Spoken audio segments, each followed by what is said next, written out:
Good evening. Right now, Metro Police are desperately searching for the person or people responsible for killing a man and a woman. I got a male down in the middle of the street. Breaking news now, a triple shooting leaves 2 dead. Never expect for somebody to tell you your loved one was murdered. This Labor Day will mark 42 years that have haunted the St. Cloud family. 30 years. 30 years this family has waited for answers. A couple months go by, 3, 4, 5, 6, and you really start to struggle with the idea that the case might not get solved and that somebody might get away with murder. It's very unfortunate that we have any cold cases at all, and certainly unfortunate that we have as many as we do. And that's why Ryan's work and the work of Project Cold Case is so important.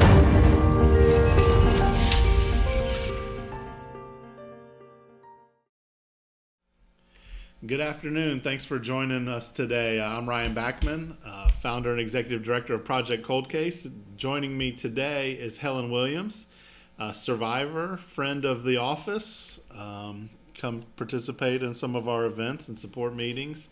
And we've gotten to know you really well over the last few months.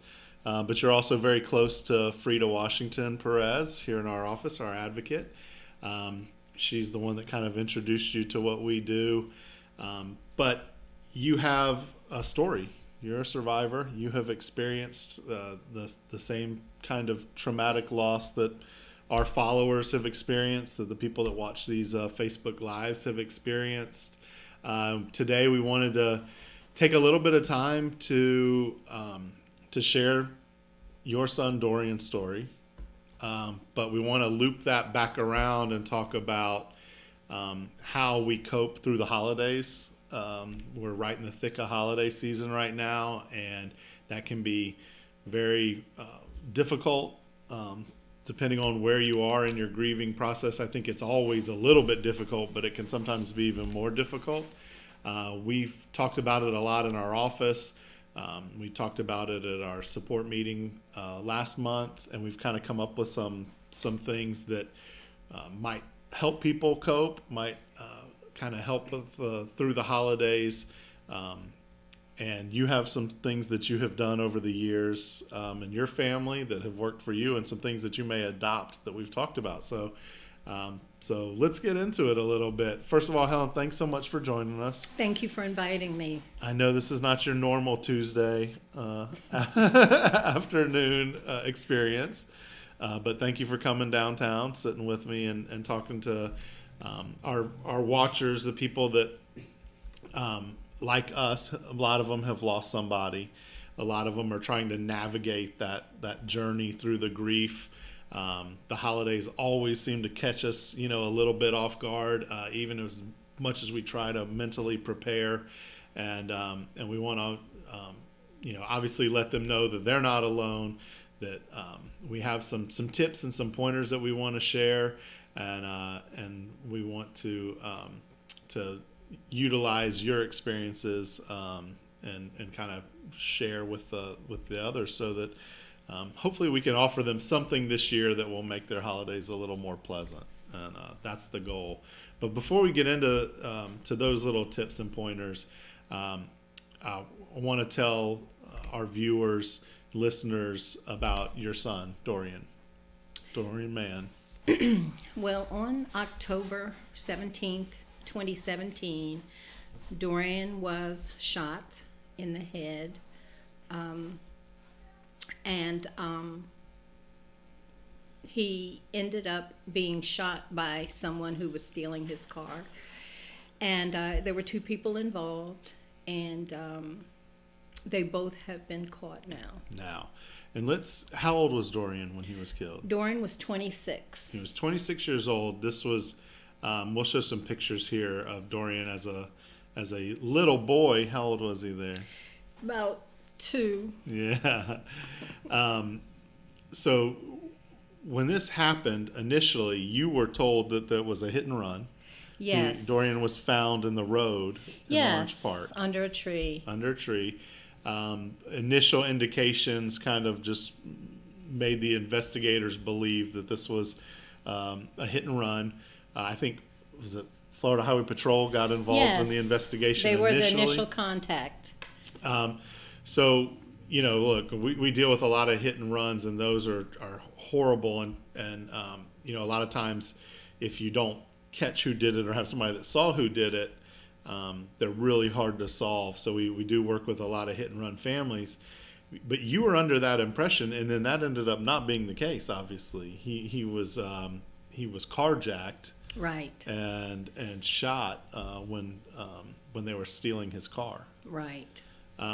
So that obviously happened in October 2017. So that was right leading up to the holiday season. You're right around from Thanksgiving, and do you remember the difficulty? That first holiday. I left town. It was extremely difficult getting through that holiday. I know at the table we always say grace together, and we gathered around the table, and we light a candle in honor of those who have passed on, and we lit my father's candle, we lit my brother's candle, we lit my sister's candle. But when it came around to Dorian's candle, I really lost it, because the reality had actually hit me. Yeah. And the loss had actually, just taken its toll. And yeah, I guess saying as much as you try to prepare yourself, there's always that moment during these holidays where it's overwhelming, and the candle lighting is one of the things we were going to suggest to our families that is a way to honor your loved one and remember them. I think that's a good idea. And you can put a picture up and a candle in front of it, Exactly. or just a candle, anything like that is one of the things. So 2017, you go through Thanksgiving and the holidays, Christmas, New Year's, really quickly. You're still processing what has happened. You find out in that time that he wasn't a hit and run victim, that he was actually shot and killed in a murder, but you still don't have an arrest made. There's no answers. Now, just this year, they have arrested the shooter. They've arrested 2 people, but just a few months ago, they arrested, right around the 2-year anniversary, Exactly. right before then. Exactly. They arrested the shooter. So you're now in the thick of the judicial process and learning how slow those wheels turn. And it's like, you've had a couple of years of trying to process your son's murder. And then you get an arrest and you realize that it doesn't all go away. You're not all, just an arrest doesn't make everything back to normal. It drums up everything over again. And so it's harder because you're reliving the details over and over and telling it over and over. And it's difficult, but it's for a good cause. But I do feel like the injury and the trauma and the devastation have come back to, revisit. There's no escaping this grief. There's no escaping this trauma.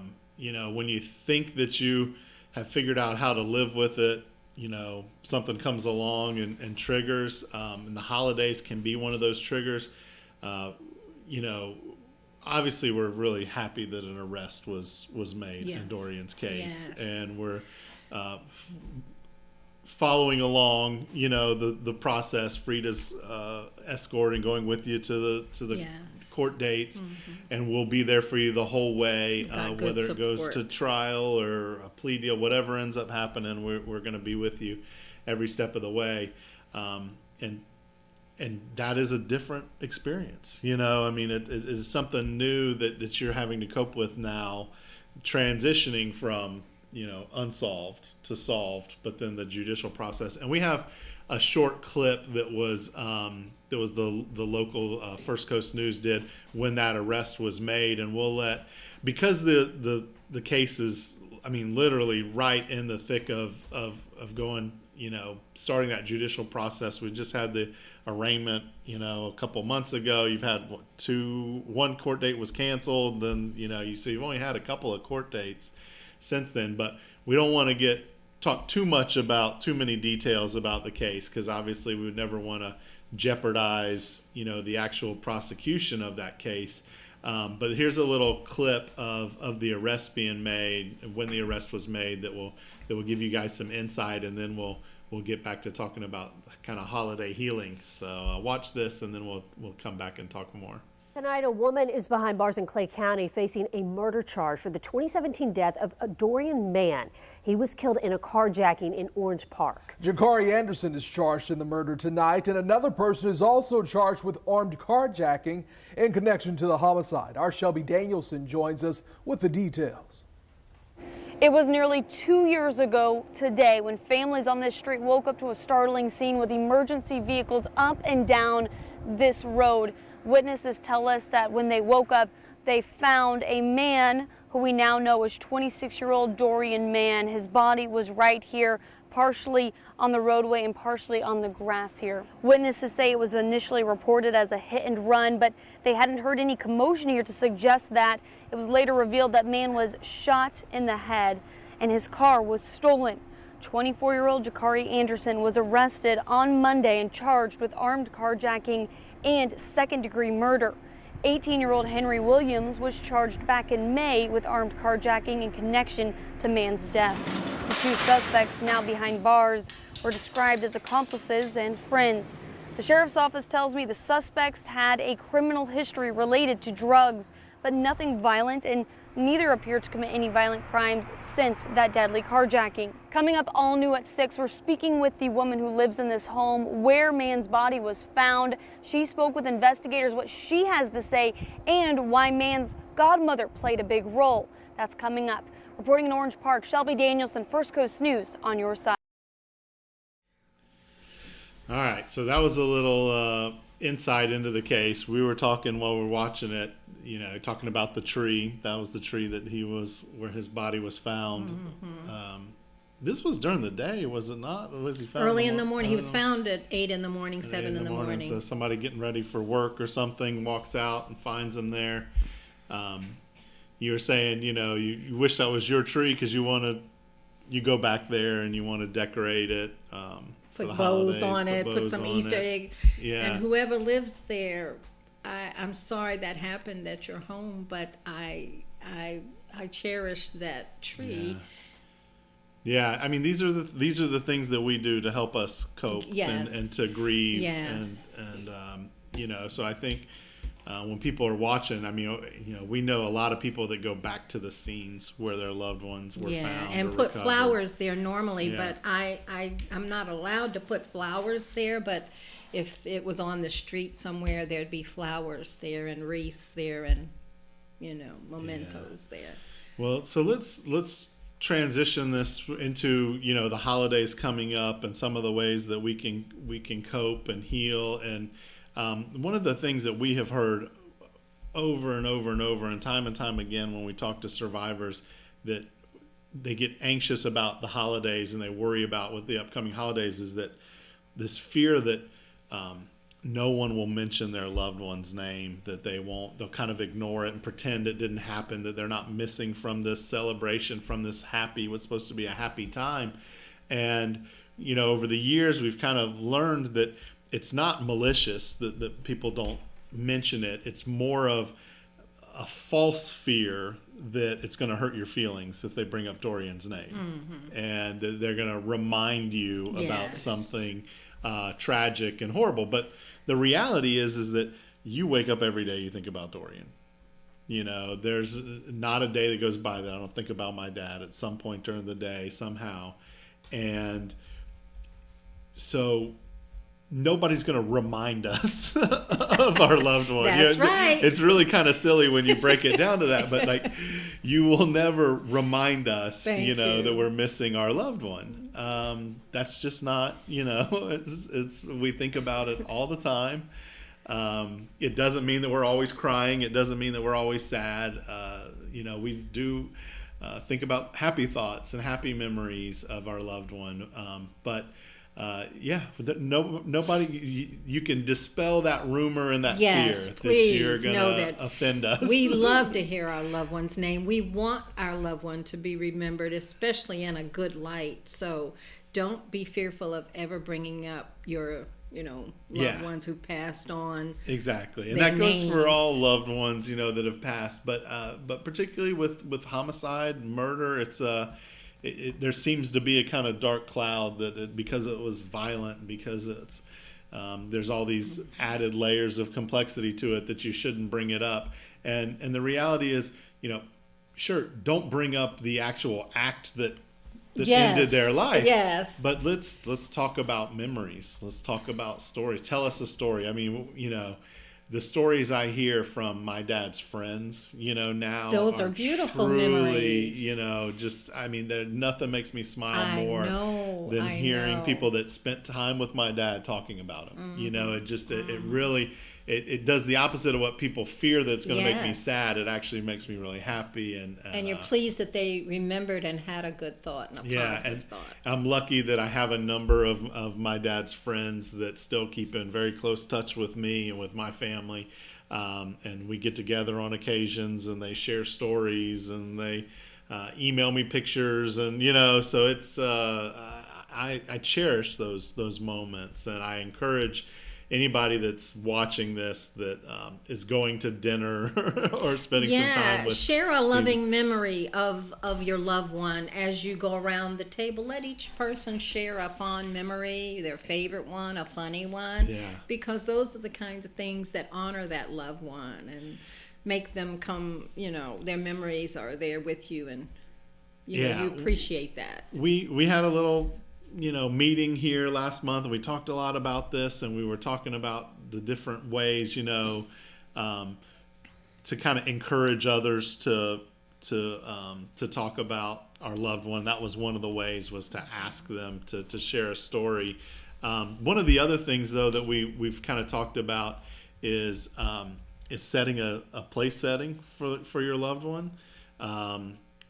Whether it's an empty chair, whether it's set up the whole get up with the china, the plate, glass, the charger, yes. the glass. You could even set a meal. You put a meal out there if it would make you feel, if it will bring you comfort and peace during this time. You really, really have to remember that making a few other people uncomfortable is not. Doesn't matter. You're going through a traumatic and tough time. If setting a place setting for your loved one, keeping an empty chair at the table will help you and make you feel better, then you should absolutely do that. If you don't have enough chairs because you got a lot of people coming over, do the candle thing, and set up a little area over at the side table or something where you can light some candles, or even on the dining room table where you're eating, where you can set up candles and display pictures of your loved ones that aren't there anymore. That might actually force the issue of the conversation. When somebody walks in and sees a picture, they're going to say, "Oh, I remember that was taken in my backyard," or I took that picture, or that's always my favorite picture of so and so, and it can start the conversation that usually ends up pretty happy, with both parties smiling, even if there's a tear shed. Crying isn't such a horrible thing, when you're dealing with this kind of stuff. Well, a couple other ideas is someone gave me a list of 100 fun things to do around the holidays, or when you're feeling a little melancholy. That's always nice to look at, because they were simple things to do, like taking a walk, or cooking something that your loved one loved, or making a Christmas ornament with their picture in it. Even giving those away as gifts would be a good idea. That's a great point. Find something maybe that your loved one enjoyed, and find a way to incorporate that, the holiday season. My grandfather, I was very close with him. He wasn't murdered, but when he died, Christmas, growing up, I loved Christmas because of his excitement and enthusiasm with Christmas.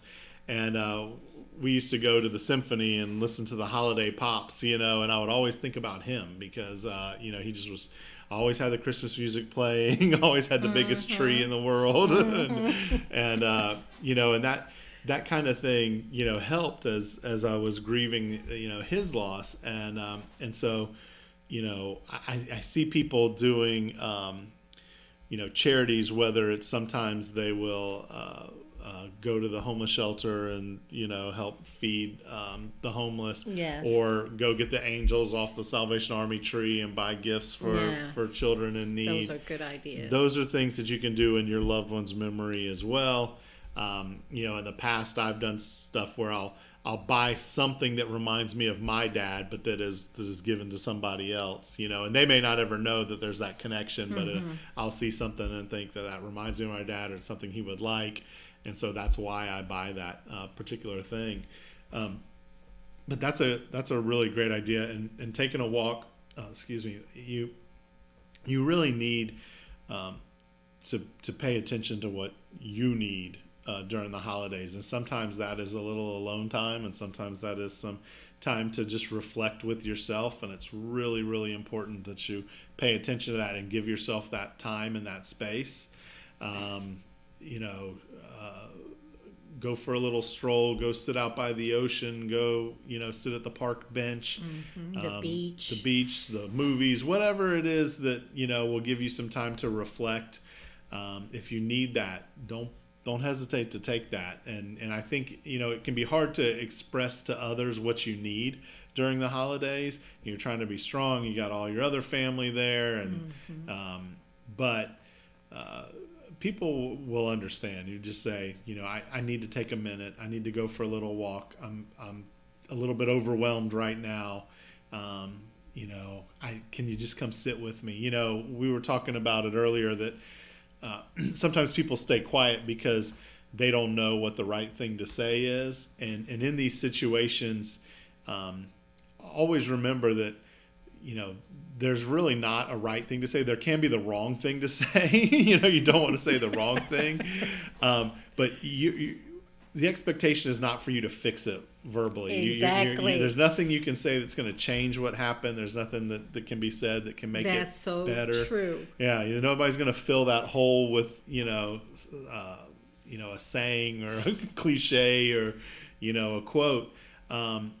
So that's not what you're needed for. You really, sometimes we just need somebody to just sit with us and quiet, and we just know that they are there, and that's enough, and that can be the kind of the best thing that you can do, to support somebody going through this, is just let them know that you're there.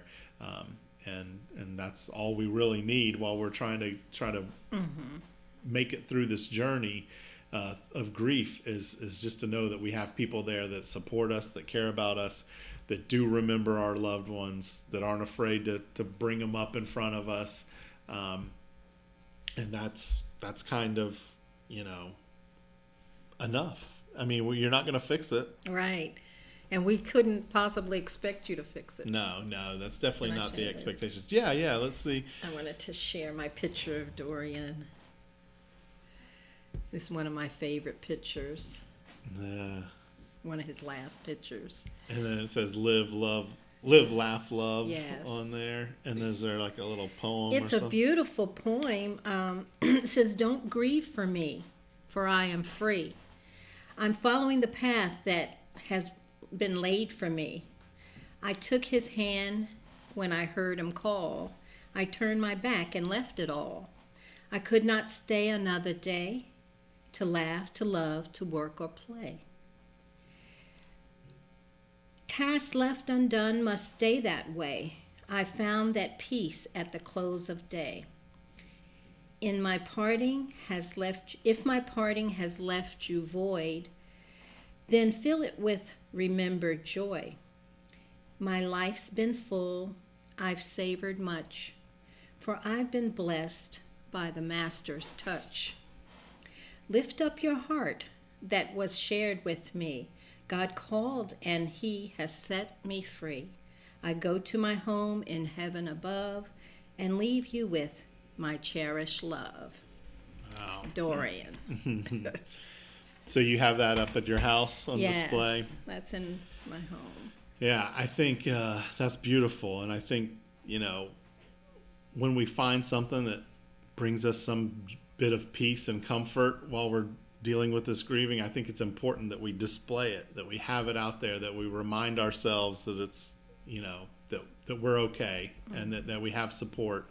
and that we will continue to be there for others, and try to offer them that support, and down that road of grieving when the next family comes along, that we will do all we can, to help them, because it's tough. And these holidays, one of the other things that we hear a lot is there's kind of this false belief that that time heals all wounds, and it's when you go through something like this, it's not necessarily that it's healed the wounds, it's that we've learned to live with it, and we've learned to process it and go about our lives even having experienced those things. And that's not always easy, and it's not always something that we show on the outside. Sometimes we're dealing with it on the inside. And so, one of the reasons we started this organization was to be able to support each other and help each other when we hit those walls and when we have those moments where we need somebody. And sometimes that need is not always the closest person to you. Sometimes that need is better met just through somebody that has also experienced it. And so one of the things I've learned that I've experienced is when I walk into a room full of survivors, there's automatically a feeling of comfort, because it's people that have experienced something similar to what I have. And so, that's why we create this space for people to come and be with others that have experienced it. And we, for those of you that are local, we have another support meeting this Thursday at our office downtown Jacksonville, 10 South Noonan Street.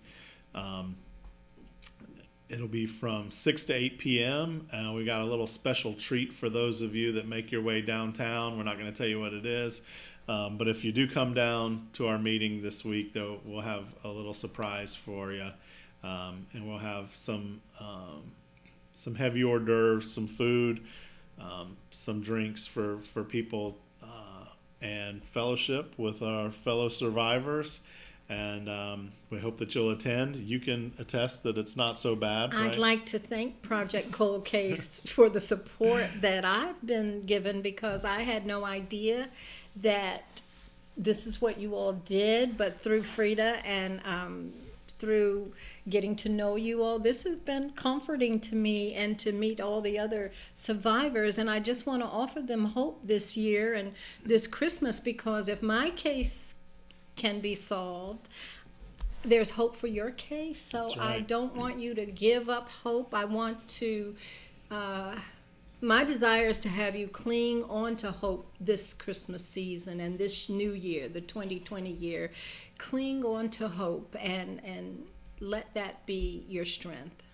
Well said, Helen. Well, thank you so much for coming down and spending some time with us today and sharing your stories and how your experiences over the last few years, and offering those words of hope, because Helen's right.